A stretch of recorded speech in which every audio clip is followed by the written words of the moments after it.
famous, the popular, whatever.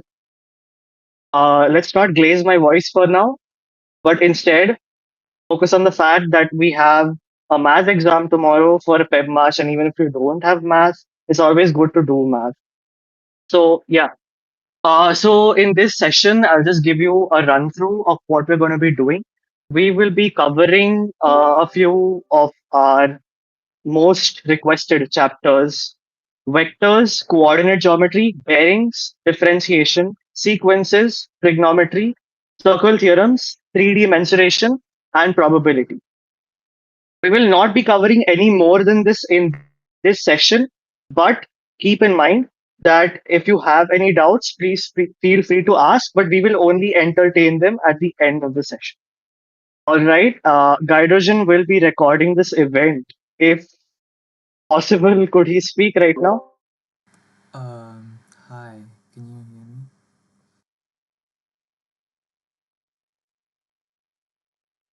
Okay, yeah, yeah, you're audible. It's fine. hmm So I will present what we are going to be doing today, and we'll begin. Yeah, the chat is incredibly chaotic. I love it. My God.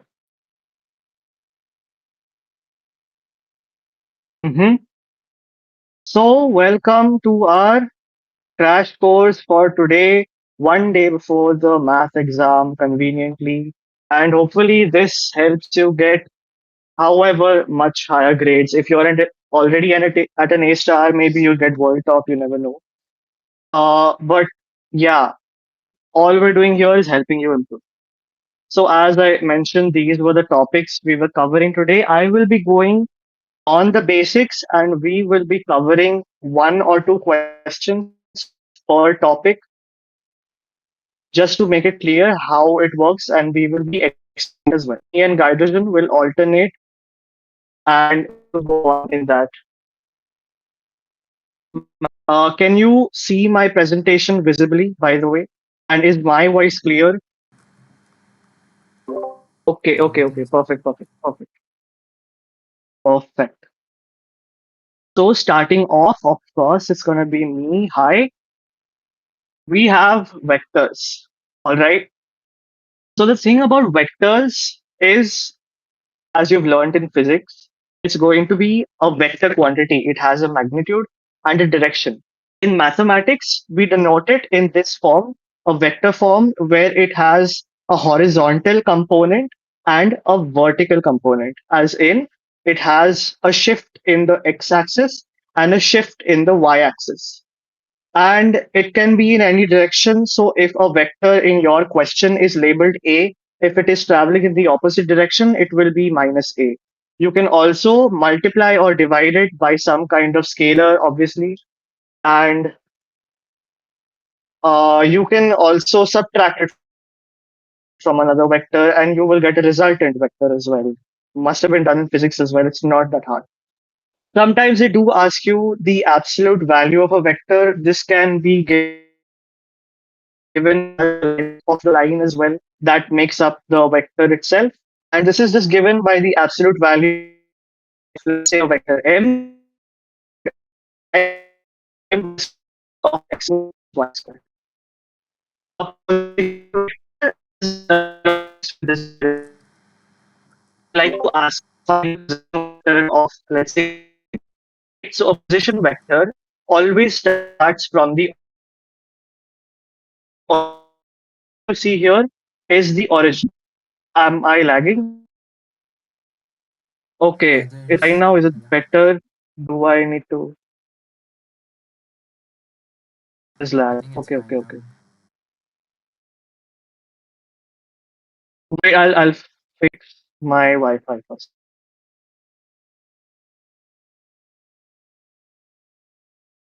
Oh yeah, I'm recording this right now.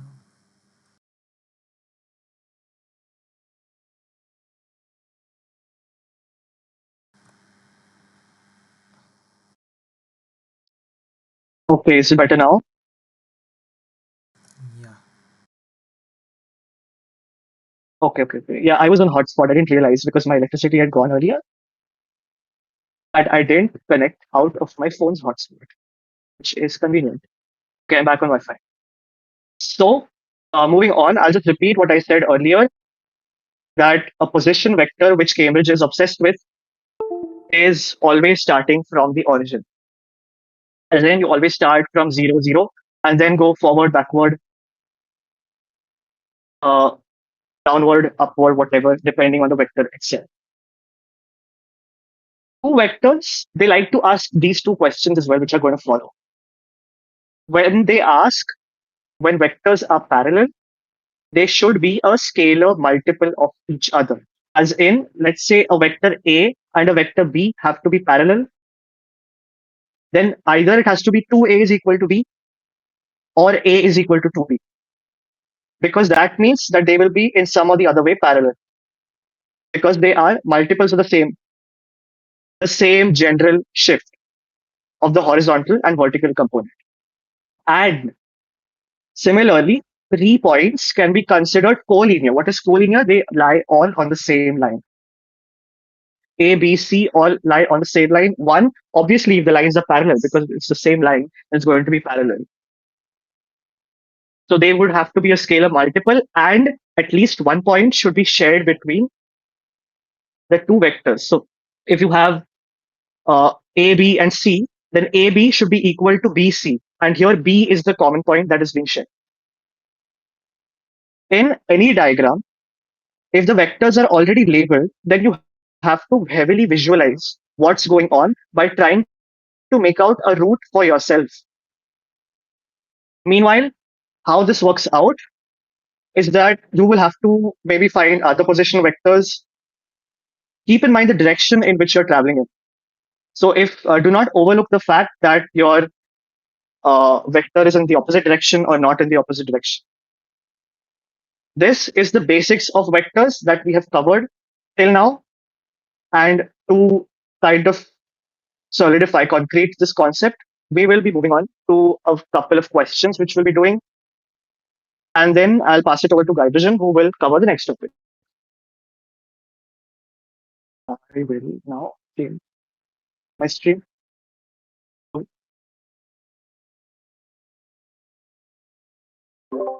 Okay. Is the new screen visible now? Okay, perfect. Am I audible now?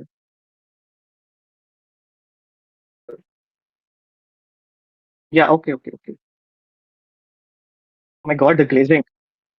I'm not doing a God's work here. It's very simple.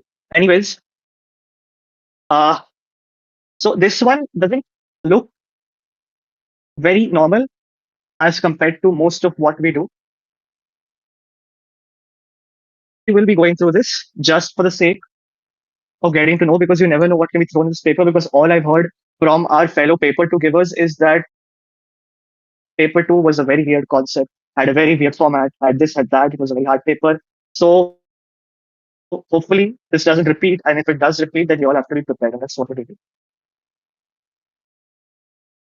Okay, no more discussions on paper two. I'm going to ban. I'm going to get your banned as well. Uh, okay. So let's go with this. The diagram shows a shape made from 7 identical equilateral triangles. Equilateral as in all the triangles are the same and have the same length. All the sides are the same length, sorry. OA is equal to P, so this arrow is equal to P, and OF is equal to Q. Express as simply as possible in terms of P and or Q, FB. FB is FB, right? Now, when you're looking at FB, your arrow should always be going from F to B. If you find BF, which is not boyfriend, F, then you will get a negative answer, which is the wrong. So you'll have to shift the sign if you're finding BF as well. So, first of all, start from F, move however you can. But keep in mind that if you're going this way, it's not possible because you don't know what this vector is. So you can only move diagonally. It's kind of like a chessboard here, but you're a bishop. All right. Now you can move upwards here. That's one direction. Then you can move here. Then we cannot move this way. It's not allowed because we don't know what that vector is first. So you can move here and then you can move back up. Now, what do these arrows mean? Because we know that this is P, this is Q. So what is this and what is this? Simple, just look at the directions. These two are parallel. So this will automatically become P. These two are parallel. So this will automatically become Q. Does the red pen make it better? Okay. Uh,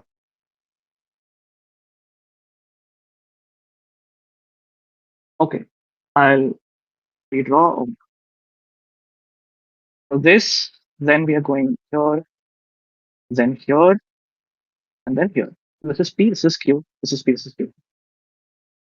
Now look at the directions. You're going the opposite direction of Q here, so this will be minus Q. Everywhere else is the same direction, so it will be the same thing. So minus Q plus P, these two cancel out, you get 2P, that's your final answer. So you know FB to be 2P.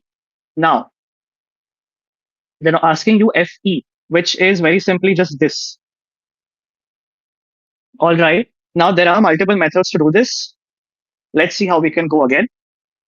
This is a little on the simpler side, but if you look here, you cannot go here because, as I've already told you before, it will be invalid. You're a bishop, you can only move diagonally. Here, parallel to Q, this is P.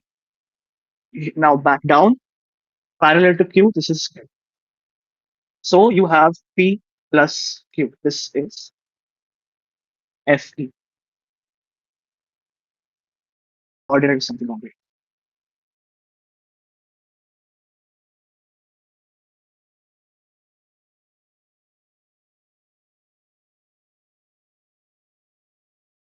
On X is a point on FB. This is a ratio 1 on FB and FX, and such that the ratio FX to XB is 3 is to 1. Now you have FB, right, which is this line, and you have a point X which divides it such that Fx is 3 times larger than XB.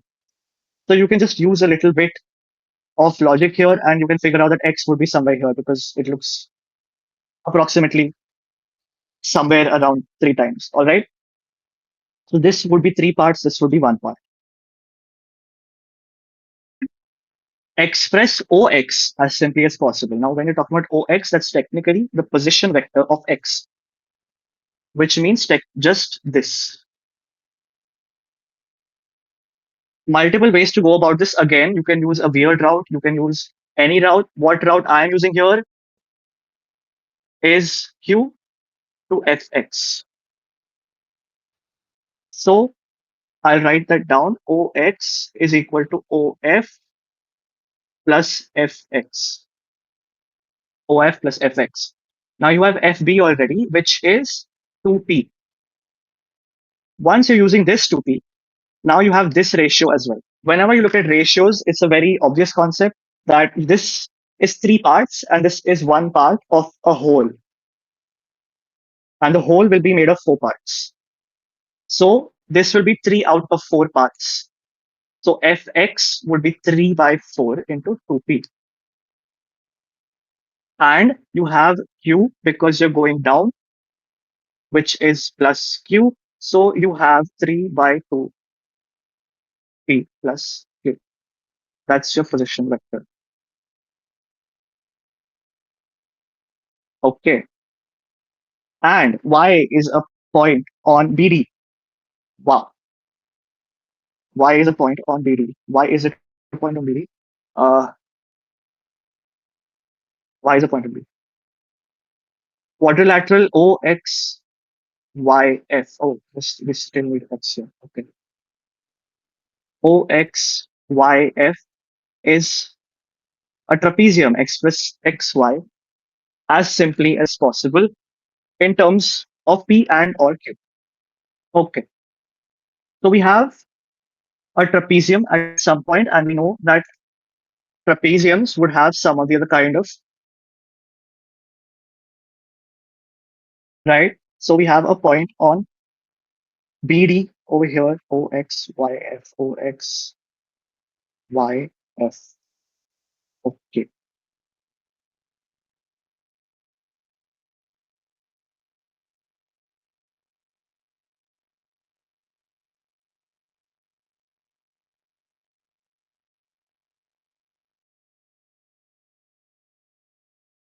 Yeah, there will be a recording, by the way, of this BD. Okay. So now we also will know that these two are in ratio. If BC is 1 by 3 OA, then their ratio is basically BD would be 1 by 3 OD as well. Yeah, BD will be 1 by 3 OD. Fair enough. So, position vectors and AD.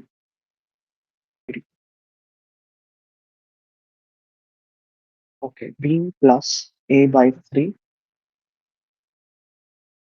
and we have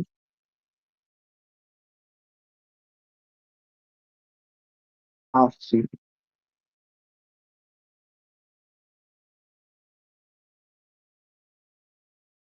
Mhm. So BC is 1 by 3 OA, and so sorry, 2 by 3 BD is 1 by 3.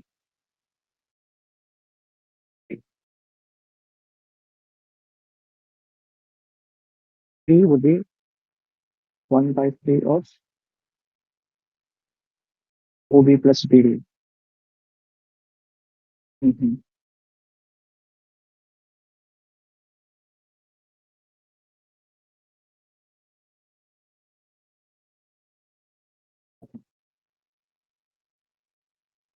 Moving on. So if these two are in ratio, we know this to be raised to 1.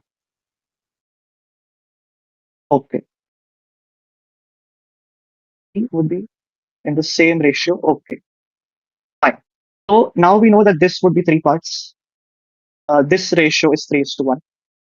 This would be this by 2, because then you'd get a total of 3B by 2. And if this OD for OD, and for this, you'd have B by 2. And dividing them would get the correct ratio of 3 is to 1. So we'd move on. Now, position vector of M. So, lot of things, lot of things. Uh, OB plus B. See, and then we have CM, which we can go for.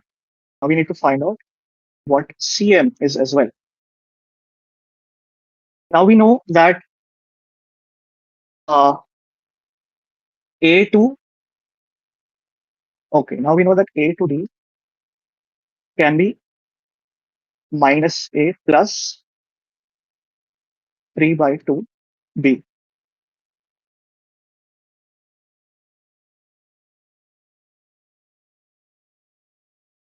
And we also know, hence, that this one would be 1/3.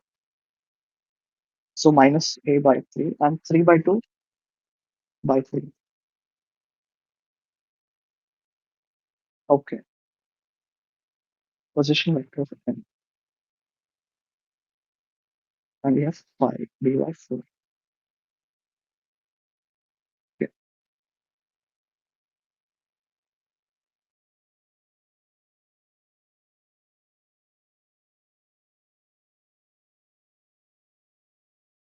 Okay, I think we'll do one thing. I am losing a bit of my motivation here because it is my first session. So I'm really sorry. It's getting a lot on me. So we'll do one thing. I'll pass it on to Gydrogen and let him solve the questions for the second part. And then I'll come back to this once I figure it out myself. No, no, no, it's fine. Because I don't want to be wasting time as well. We're already short of time. So I'll do one thing. I'll go back to the presentation and we'll continue solving it from there. Yeah, sure. Take your time. It's fine. Yeah. Okay. Uh, okay. So coming to coordinate geometry. First of all, am I audible properly? Um, Yeah, you're audible. okay. So first of all, you will only deal with mostly linear equations. So you need to understand that the highest degree of a linear equation is always one. So it can't be x squared or anything, so on.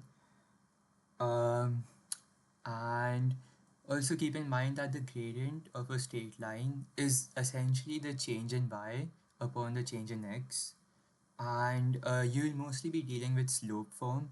So it's usually written as delta y is equal to m times delta x, where m is your gradient. So it become basically comes from the gradient formula, m is equal to delta y over delta x, and delta is just a fancy way of representing a large change in the value. In this topic, you'll also be dealing with Pythagoras theorem. So that will be mostly required for finding out the length of a line segment. So it's again, it deals with changes in your coordinates. That's how the distance formula was basically derived.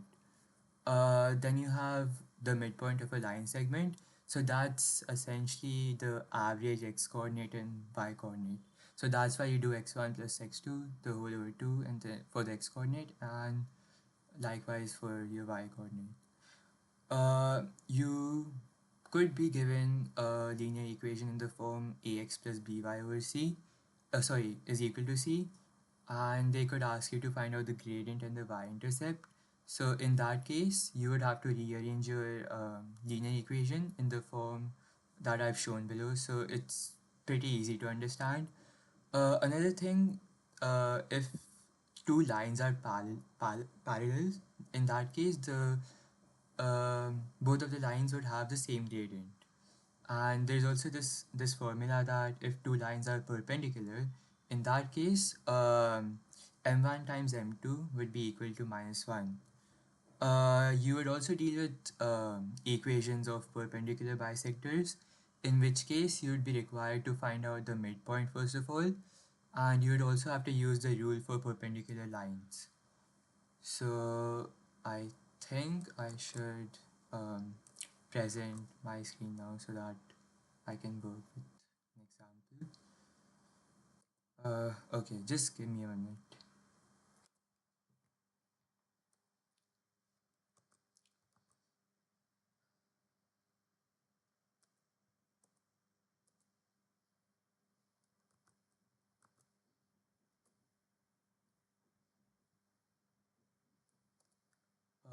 So is my screen visible? Yeah, it is visible. Okay, just give me a minute. So you guys can like take a minute to read the entire question.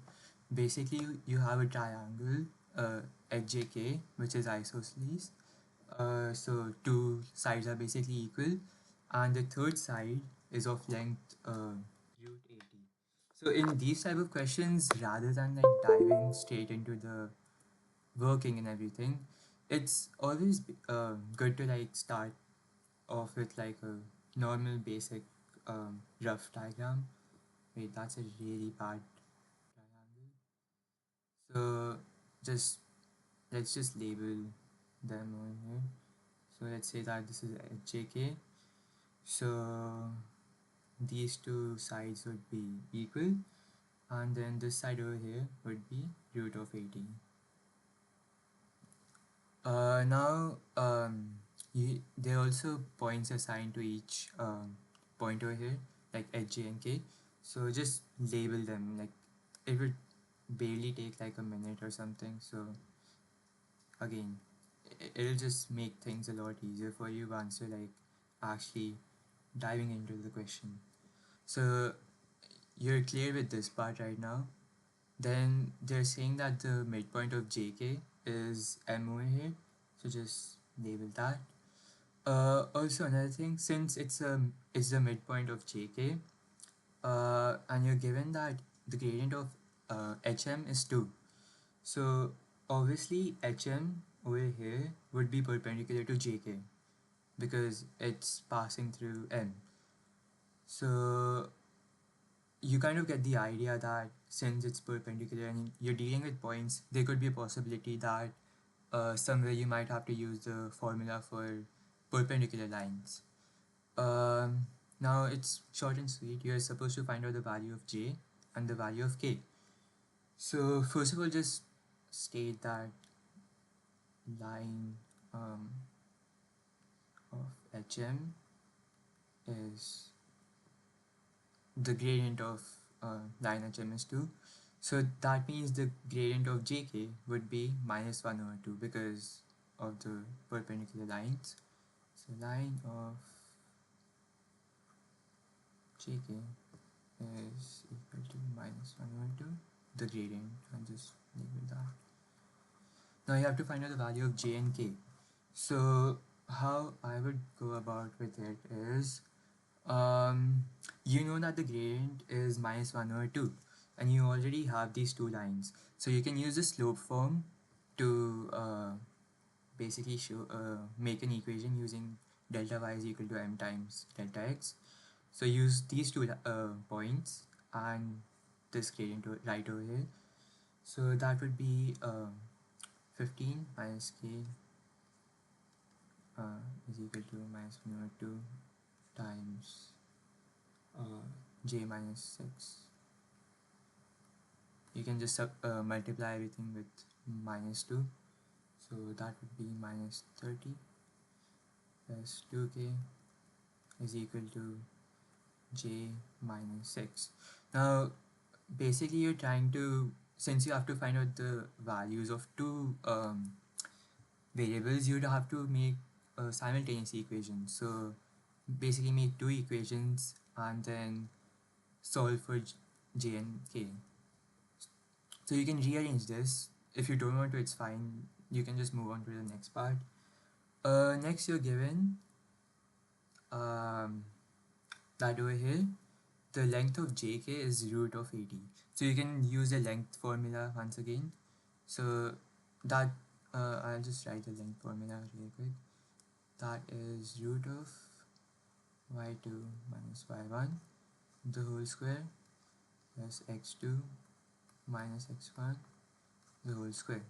If you guys want to understand how this works, I'll just show it to you guys really quick.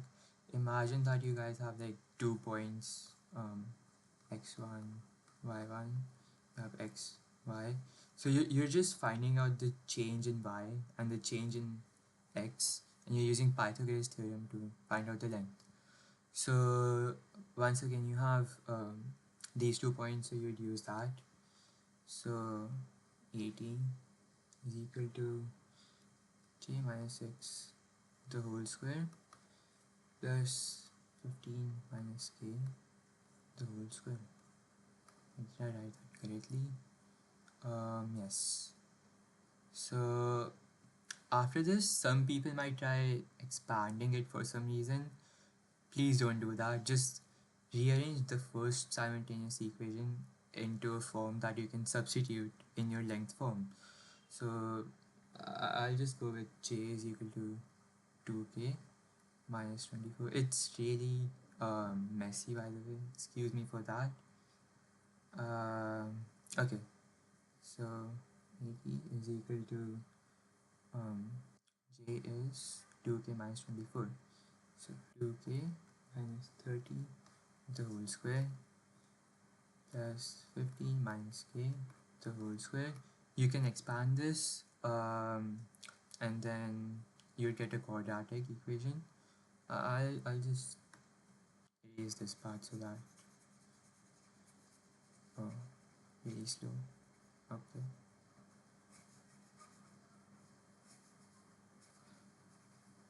Okay, this is torture. Yeah.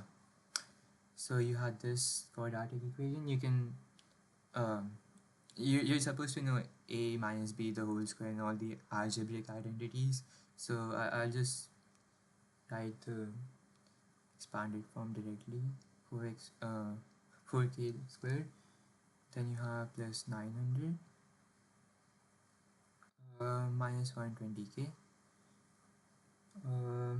plus 225 plus k squared minus 30k. After this point, if you want, you can simplify this. I'll just input this directly into my calculator. Or you know what, I'll just simplify it so that you guys get the final form. Um, so yeah, you just use a calculator at this point. Um, okay, so I'm getting two values for k since it's quadratic. Now, obviously, there can't be two values for k in reality. So you would have to reject one of these values based on some condition. So some of you guys might have skipped this, but over here they said that j has to be less than 0. So once you input these two values for k into this equation over here, whichever value is less than 0 would be accepted. So I'll just use my calculator at this point. Um, yeah, you don't even have to look at it, calculate it. You know that k is equal to 11 would be accepted because that would cause j to have a really small value. So that's 22 minus 24, so j is minus 2. Um, and I think, yeah, this should be it. For coordinate geometry, yeah, we have only this question actually. So, Coolnerd, I think you can move on now. Move on. Okay.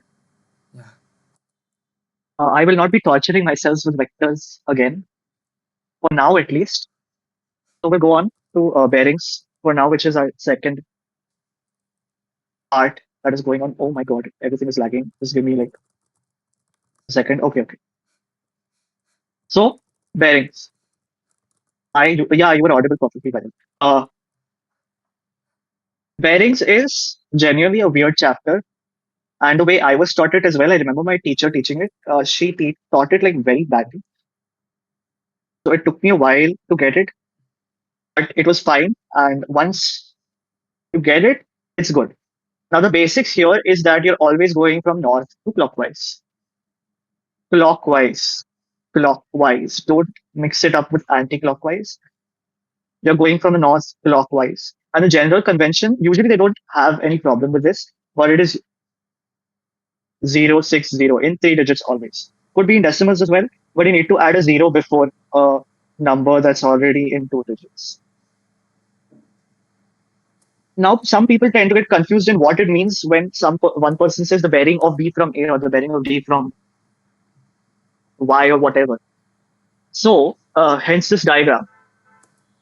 Essentially, what you're asking here, if they ask you for here the bearing of B from A, as in you're looking at A, you're standing at A and you're facing northwards, and you want to turn in such a direction that you would be facing B, but it has to be clockwise, whatever it is. It cannot be anti-clockwise. So the question here that you need to ask is how many degrees do I have to turn facing north at A, let's say, to face in the direction of B? If a diagram, they usually always provide a diagram, but if it's not already provided, draw it. Honestly, just draw it because it's going to do a lot to you if you don't draw it because you will end up losing marks. And there's also the general rules of geometry that have to be kept in mind while doing it. For example, here, because both are north, if this is 068, then the other side would be 180 minus 68. And especially if they involve triangles or anything similar. Now that we've covered the basics, we'll go on for a different question. All right. Now, this one does not directly involve bearings. The first question, at least, does not directly involve bearings. It involves the cosine rule because you're calculating angle CBD and showing that it rounds to this. Now, whenever you show that it rounds to this, you should show that it rounds to at least something that is 0.5. 106.05 lesser than. CBD. Now you have three sides. It's very simple cos rule that you have to use here. It will be 192.9 square plus 168 square minus 287.9 square. I'm doing this a bit directly here. Not going to show too many steps. Upon 2 into 192 into 168, and you do cos inverse of this. Now it will directly, because I show that I'm not related to bearings, I'll just, and the answer that you get here would be 106 point something something. Okay. 0.015 something something. Now, because this is lesser, it is 106.0 sure. The bearing of D from B they've already given is 038 degrees. Now they're asking you to find the angle KM.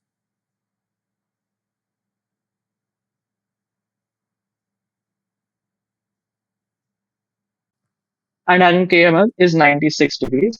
Find the bearing and distance of ship M from the lighthouse L. All right.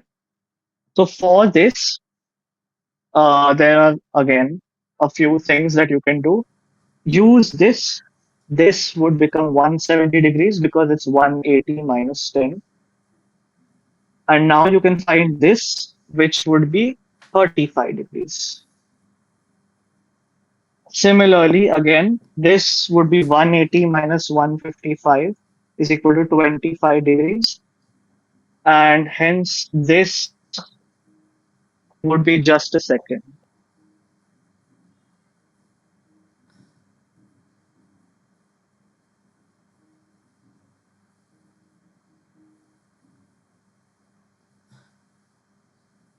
Sorry for the interruption. Okay, moving on. So this would again, it's the angle sum of a triangle 180 minus 96 minus 35, that's 49 degrees. So the bearing would be this angle that you're supposed to find. So 360 minus 49 plus 25 degrees. 360 minus 49 plus 25, which is 286. That's your bearing. Distance is also it's just very simple. You can use cos rule, sine rule, whatever you want. Sine rule is the more viable option here. So you're finding the distance ml. So you can just do 112 upon sine 96 is equal to ml upon sine 35. Inputting that would give you ml is equal to 112 sine 35 upon sine 96, which will give you a value of 64.6 kilometers. Differentiation. That's bearings. Over with, passing back over to Gydrogen. No mistakes this time. And we will go on with what we're going to do next. Perfect. Could you Oh, do I still need to present? Yeah, I'm so sorry. no, Okay. no worries. Okay, bearing.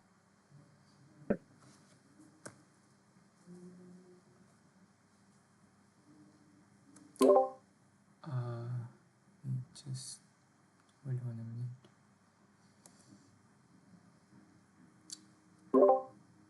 Okay. Am I audible by the way? Yeah, you are. You are. Okay. Um, so now we come to derivatives. Um, Differentiation. We all love that. So what even is that? So let's say that you have a function that's, for example, y is equal to f of x. It could be any function, doesn't matter. Its derivative is defined as the rate of change of y with respect to x. And the notation for that is dy by dx. It can also be written as f prime of x. So usually a lot of people tend to memorize this part of extended math, which is understandable. But just to give you guys a better idea, um, the derivative is also known as your gradient function, and it basically tells you what the gradient of the function is, at any point. So it essentially tells you the tangent that's formed um, at any point on the function. So we only have the power rule for this. It's pretty easy in extended math. So if you have a function in the form a times x raised to n, its derivative would be n times a times x raised to n minus 1. Now we come to stationary points. So a stationary point occurs where the derivative of the function is 0. One thing to keep in mind is that all turning points, the turning point is basically where, let's say, the gradient is going from positive to negative or from negative to positive. So all of those points are considered as stationary points, but the opposite isn't true. Like stationary points aren't always turning points. So the reason for that is out of your syllabus, but just keep that in mind. Now, you also have to deal with the second derivative. So that, by definition, is the rate of change of the gradient. So think about um, the derivative like f prime of x as the rate of change of y with respect to x. But now when you do the second derivative, that's telling you how the gradient is changing. Like what's the rate of change with respect to the gradient. So that's basically where your first derivative and second derivative test comes in. So when you have a maxima, that's the turning point which occurs like at the local maximum point. So you have two tests for that. I would suggest you guys to stick to the second derivative test. The first derivative test isn't really that important. Uh, but nevertheless, the f prime of x test is that you have to show the gradient going from positive to negative, because that's how maximas are like. The gradient would go from positive till it reaches 0 at the maxima, and then it would go to negative. Um, the double derivative test is that you have to show the value of it is negative. So like you would input a value like the x coordinate and you would show that it's negative. The reason for that is the second derivative talks about your rate of change of the gradient. So when your gradient is going from positive to negative, it's basically eventually turning negative. That's why your second derivative has to be negative when you're talking about your second derivative test for the maxima. Similarly for minima, the f prime of x test shows that the gradient goes from negative to positive, and similarly the second derivative test is that it has to be positive because your gradient is going from negative to positive. So the rate of change of the gradient is basically positive. So I'll be solving some questions now. I'll, yeah, share my screen.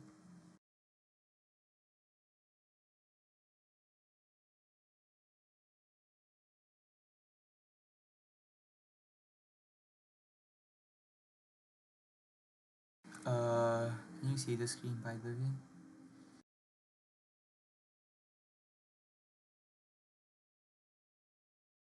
Yeah, yeah, it's just Okay. So you have a function, it's a quartic, and wait, hold on, that was not supposed to happen. So if the function is x raised to 4 minus 4x cubed, and you have to find out the value of y when x is equal to minus 1. So that's pretty easy. You just do 1 minus 4 minus 1, because whenever it's cubed or like whenever you raise it to a negative power, you get a negative value. So it's 1 plus 4, 5. You just got 2 marks for that basically. Now you have to find out the two stationary points on the graph of this function. So whenever you're talking about the stationary points, just think about it as, okay, that's where the gradient has to be 0. So the moment you think about gradient, that means you have to find out dy by dx. So we would do that first of all. So 4x cube minus 12x square. Now you would equate that to 0.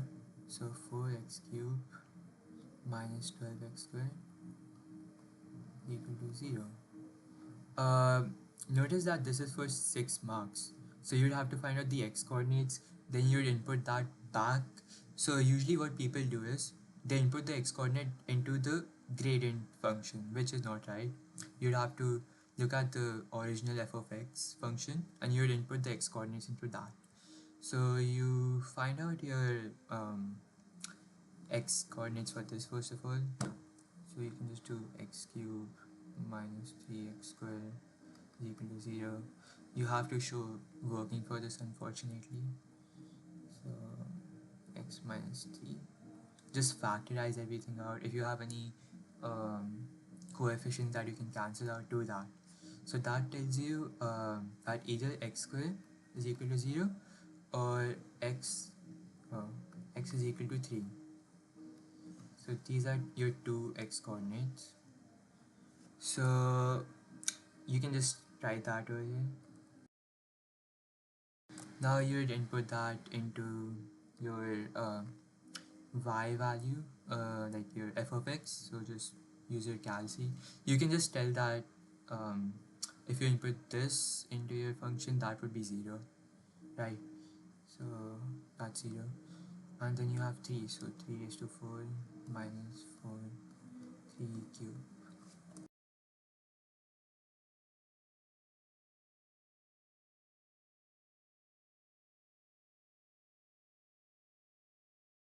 Okay, sorry, I'm really slow. So that was minus 27 if I did everything right, which I think I did. So yeah. Next you have part B, where you're given a function. It looks like a normal function, but the powers are in terms of p and q, so they are unknowns.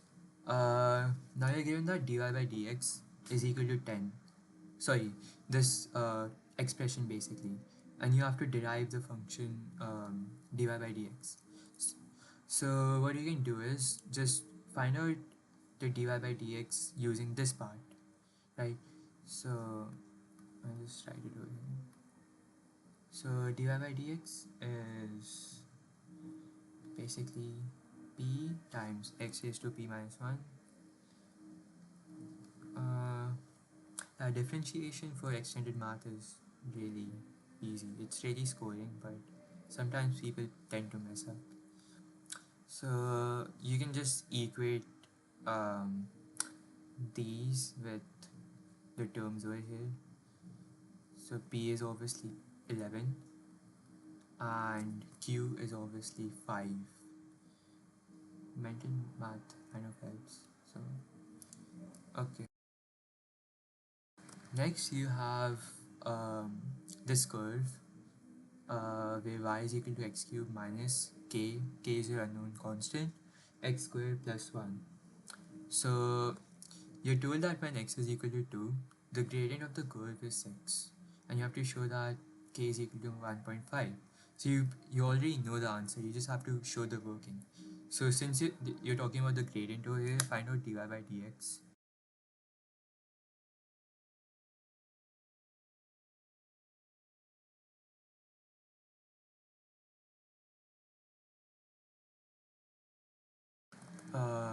And then input 2 into x, and then you would equate the dy by dx to 6.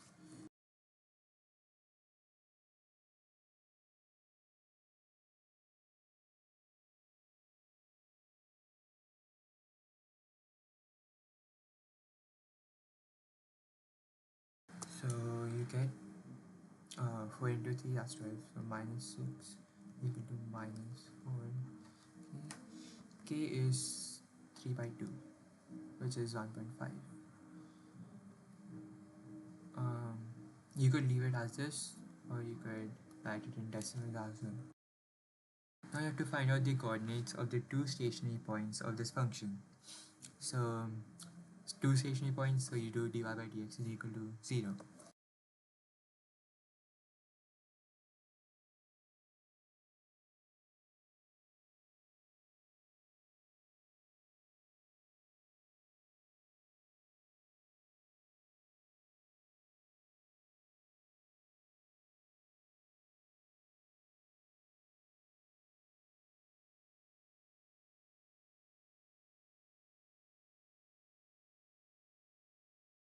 people might tend to use their calculator over here, but just keep in mind that to save time, you can just always factorize things out. That's like a way to double check as well. So x is equal to 0 or x is equal to 1. Let me just write that for working. So you found out your 2x coordinates. Just input that into your y values to sorry, your function to get the y values. So obviously for 0 it will be 1 because all the other terms would be 0. And you have 1 plus 1 minus 1.5. So 2 minus 1.5, 0.5.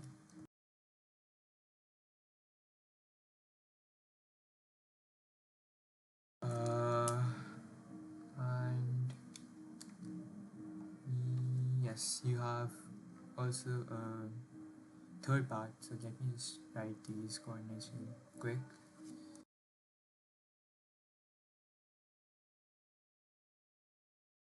Now, since you know the stationary points as well, you would have to show that they're like turning at those points, like in this graph. So, first of all, find out the x-intercepts, like when y is equal to 0.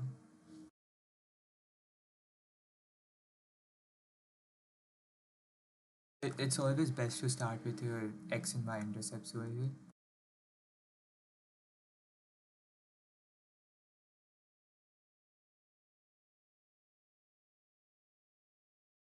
Um, However, I am getting decimals and they haven't really asked you to mark your intercepts, so you can just make a rough diagram, to be honest. So when x is equal to 0, y is equal to 1, 0 comma 1, you can show the turning points. So this is your first turning point and your second turning point is this.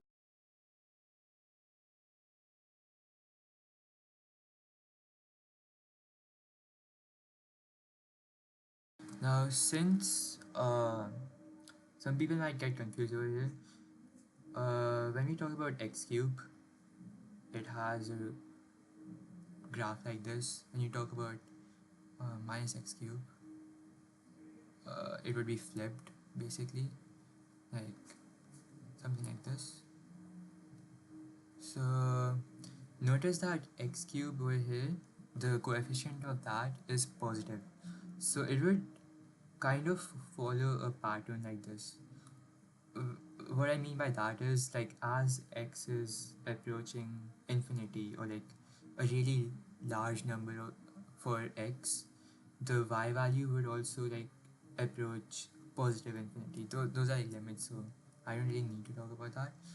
But yeah, so you can wait, hold on, kind of like this basically. And yeah, that's pretty much it from my part.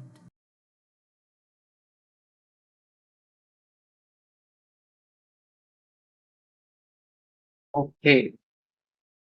So moving back, next topic that we're going to cover is sequences. And controversial opinion, but I used to love this topic when I was in IGCSE, and I still love it while I'm in AS. Don't hate on me for that. But I don't know. I just found it very intuitive. Or yeah. So moving forward, there are three types, actually four types of sequences that you will get in your paper. Main types, which are the linear, quadratic, cubic, and exponential sequences. There's no specific formula for exponential that you need to know. It's more so uh, pattern recognition. And for the quadratic and cubic sequences, some people find it hard or they're just too lazy to derive the way that you need to equate the terms, right? So instead, you can just keep these terms in mind that if for a quadratic sequence, you'd have 2a is equal to the first difference, 3a plus b as the second, and a plus b plus c as the third, as the first term, sorry. And for a cubic sequence, it starts from 6a, then 12a plus 2b, 7a plus 3b plus t, and a plus b plus c plus t. And for anything else, just figure out whether there's a common base that you're using as your exponent, or sometimes it is just pattern recognition as well. And to find, if you don't know how to find the nth term already, you're honestly cooked. I can't say anything about that. But just to clarify a bit, we will be doing one question. And yes, as somebody already mentioned in the chat, one of the answers to this is n cube plus 4 as well, first equation itself. Now, how we'll figure that out? Okay. Meanwhile, sequence A. Okay. Now, interestingly, here they have not asked the next term, so it would be worth lesser mark. So we'll start with there's no clear pattern that you can see here. Most people wouldn't recognize a clear pattern. So instead, we just go for the simple equating. So we write the terms down first: 5, 12, 31, 68, 129. Then you find out their difference. 31 minus 12, oh no, 31 minus 12 is 19. Then 68 minus 31 is 37. Then 129 minus 68 is 61. Moving on, this will be 6, 12, 18. And then this will hence be 6. So you end here. This is equal to 6a. So a is equal to 1 for a form a n cube plus b n square plus c n plus d. Now we know our second as 12a plus 2b, which is also equal to 6. Whoa. Oh my bad. That was my bad. I'm so okay. 12, 24, 61, 37. It should be okay. 12 plus 2b is equal to 12. B is equal to 0. And moving on, you have 7a plus 3b plus c is equal to 7. A is equal to 1. So you have 7 as well. B is already equal to 0. C is equal to 0. And finally, D, A plus B plus C plus D is equal to 5. Now you have A as 1. These two are 0. So D, 1 plus D is equal to 5. Therefore, 5, D is equal to 4. So you have B as 0, C as 0. So you have n cube plus 4 as your nth term for this one. Now, for this, for sequence B, actually, some people would get overwhelmed by the fact that there's so many fractions and all. But interestingly enough, here there's no clear or necessary. Yeah, yeah, yeah, I got that. That's fine. We can ignore that. Uh, they might get confused with the fact that there's so many numbers, there's so many fractions here, but there's no ratio that you need to know. There's no you don't need to figure out the common difference because you will get weird decimals, and it's not a cubic sequence, it's not a linear sequence as well. Now you can already look at the pattern that's forming in the numerators and denominators. 10, 9, 8, 7, 6. We're counting down. And here we're counting up: 3, 4, 5, 6, 7. Now, this means that when n is equal to 1, your denominator is 3 and your numerator is 4. When n is equal to 2, your denominator is 4 and your numerator is 9. Now, with this, you can figure out that you have some fraction upon some fraction, and that same constant is being omitted as well. Now, here, let's just write it down. Okay. This 11, when n is equal to 1, it would be 10. When n is equal to 2, it would be 9, etc., going on for all this. And on the bottom, you have 3. And when n is equal to 1, your denominator is 3. When n is equal to 2, 4, 5, 6. So essentially, what you can do here is divide this into two forms of linear equations and then find the nth term, or just look at it and figure it out. But this would be n plus 2. That's your final answer for this one. Now, here, again, what people do is figuring out that, okay, it looks that this is like 4, this is like 8, this is, so it's going to get us somewhere. But no, it's not really necessary here because you see that it's multiplying by 2, which means this is an exponential sequence. Rewrite 2 square, 2 cube, 2 raised to 4, 2 raised to 5, 2 raised to 6. So we have essentially after rewriting 2 raised to 2, 2 raised to 3, 2 raised to 4, 2 raised to 5, 2 raised to 6. So when n is equal to 1, 2 square. When n is equal to 2, 2 cube. So when n is equal to n, it would be 2 raised to n plus 1. Because if it was n, then your first term would be 2 raised to 1. This is how you do exponential sequences. You don't need to necessarily overcomplicate it by finding out an entire cubic or a quadratic equation if it's relevant here. Sometimes there are alternative answers though, and it does consume your time. So here in terms of sequences, the main thing that you have to look at is pattern recognition. I will now pass it back on to Gydrogen, who will cover the next one. Okay.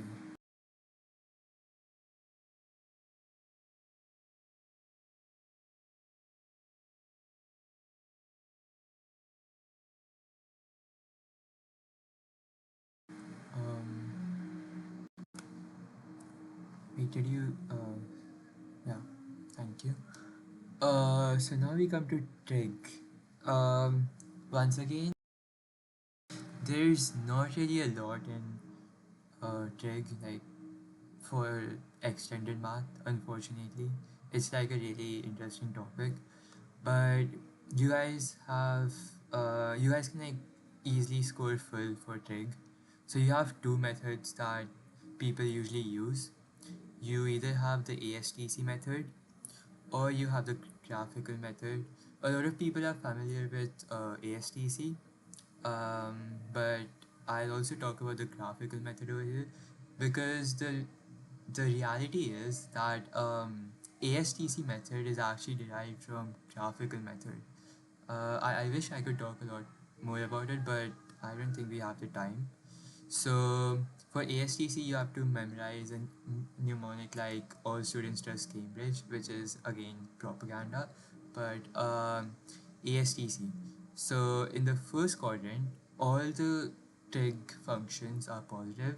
Then you have the second quadrant where only sin x is positive.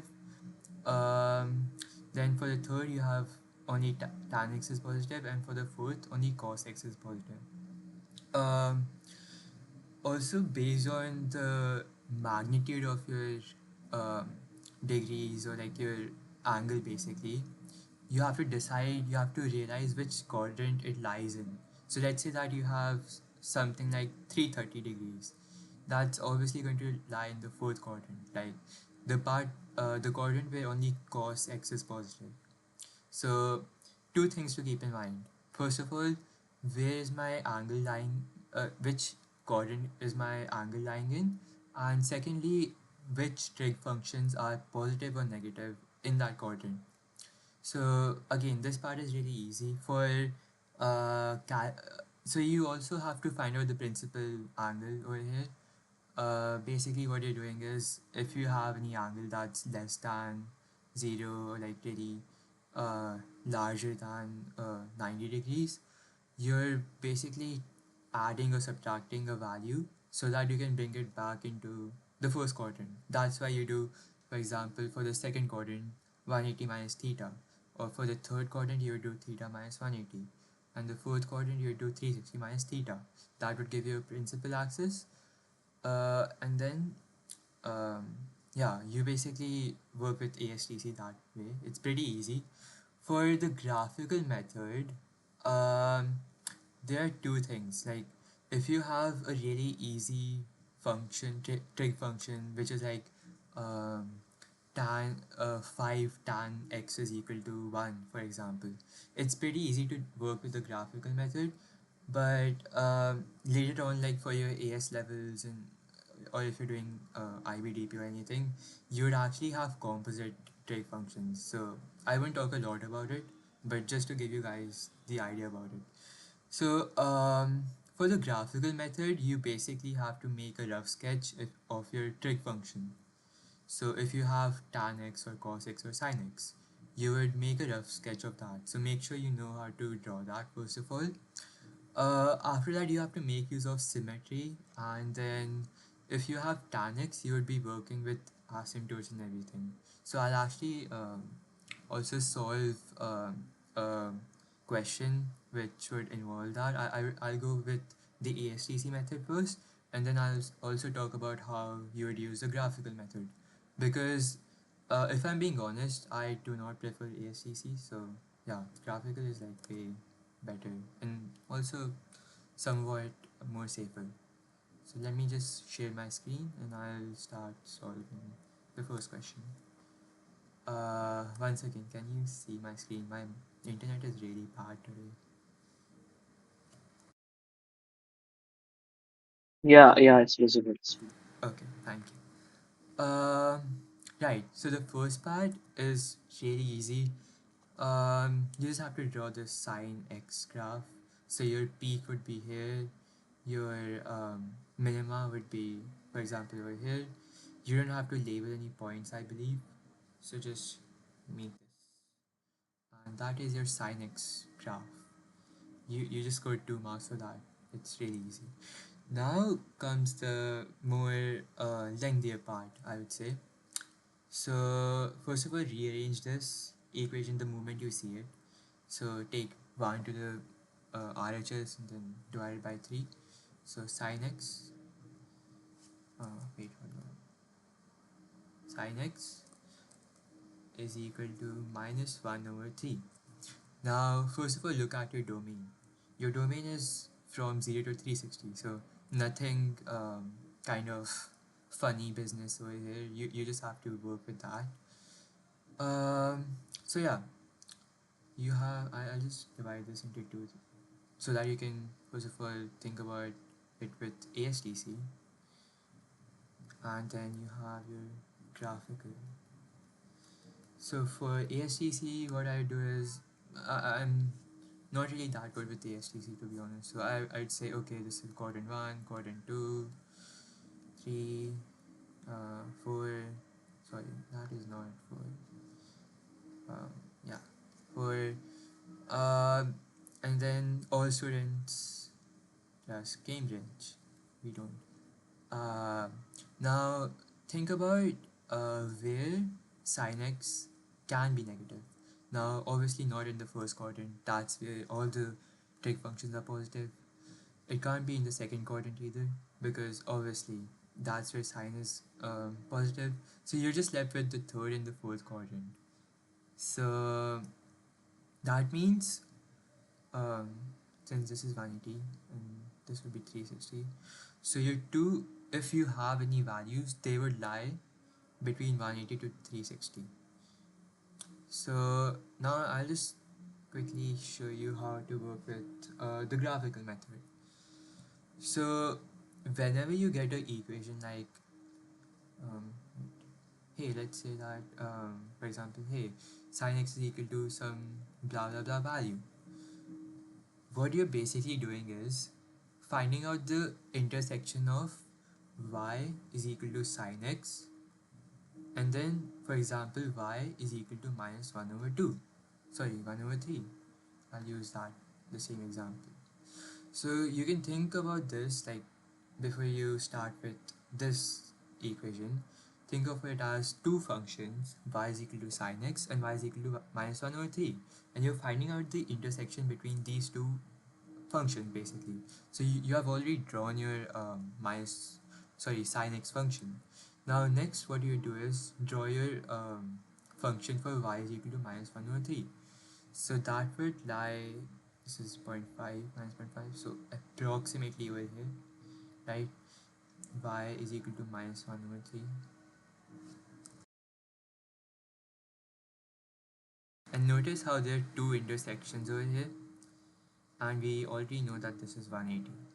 So we got the same conclusion from both the methods.